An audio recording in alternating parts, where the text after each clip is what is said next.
Hi, it's Eric and welcome to our video conversation this week. On Monday, I hosted a reception in Minnesota for the new cadets and plebes that will be joining the Air Force Academy, the Navy, Naval Academy, West Point, as well as the Merchant Marines. It's pretty exciting to see these young future high school graduates on their way to become leaders in our military and on to other great things. And back in Washington now, this week, concluding the week, we had some very important votes and some bipartisan legislation. And now we're going to kick off our questions, though.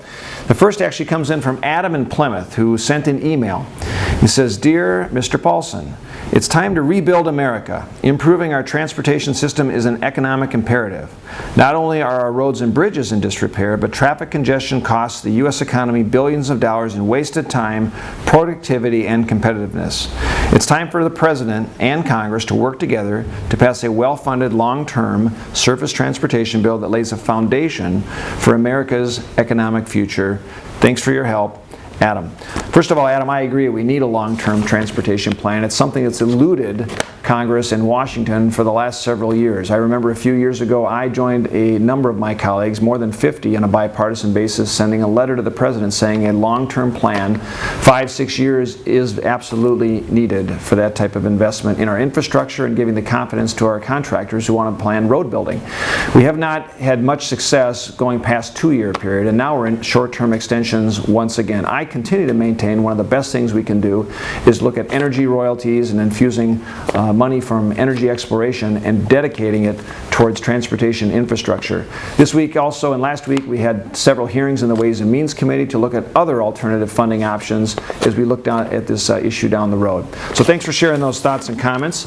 We also had a phone call. I had a phone call that came in from Lynn in Deep Haven, who was concerned about the rise in the number of cyber attacks that have been happening recently, and she also wanted to know if Congress was doing anything and Washington was doing anything in particular around cyber attack issues.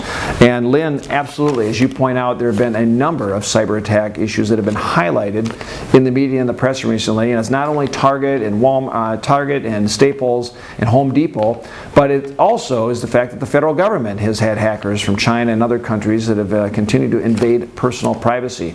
The good news is that actually Congress did earlier in the House passed legislation, bipartisan legislation, that helps address these cybersecurity attacks by allowing information sharing between private companies and the government, sharing that type of information. Not personal contact, but it also makes sure that there's communication going on whenever an attack occurs at a private company so that we can team up with our resources and then go after and help better secure ourselves in these networks from the bad guys. But it's an issue now the Senate needs to take action on and move forward, and it's very important, not only from a national security perspective, but just a privacy concern that many individuals have on their own. Thanks for joining in the conversation. Continue to stay in touch on the web at paulsen.house.gov, or of course you can reach me on social media, Twitter, Facebook, and have a great weekend.